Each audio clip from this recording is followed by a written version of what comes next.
Hi, my name's John. I'm an automation engineer. I want to teach you a couple things on how to use times. In this video, I want to talk about pagination.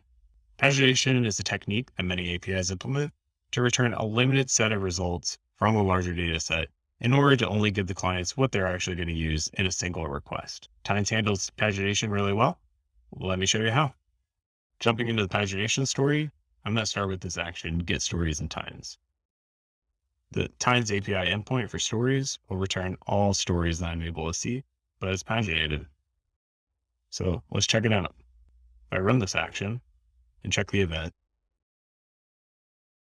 down in the data, there will be this meta key that lists out some of the pagination information. So it'll list out the URL of the next page, the number of items per page that is returned, the number of pages total, and the total count of items that I need to get. So right now I'm only getting back 20 items. I need to get the second page so that I can get all 23 items. In order to do that, I'm going to drag on a new trigger action, link it up. I'm going to name this trigger action more pages. I'm going to point it at just check for get stories and times.body.meta.next page. Next page. There we go. I'm going to check to make sure that that value is not null. So I'm going to use the regex for not null, which is $$. This will match if there's a page value, and it won't if there's no more pages left. What I'm going to do next is I'm going to copy get stories and times. I'm going to link it up to more pages. You'll remember that get stories and times, the API endpoint, returned a URL that I should query to get the rest of the data. So for here, I'm then going to replace the URL with get stories and times.body.meta.next page.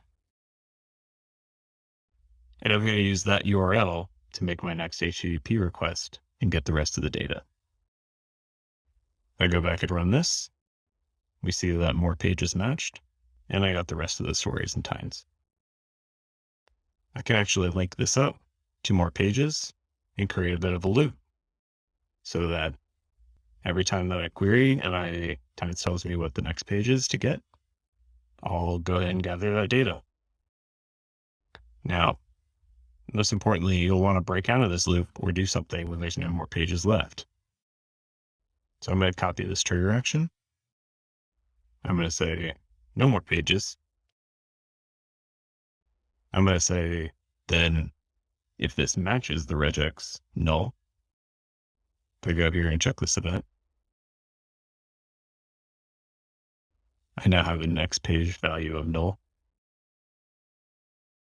And I'm going to link these up now.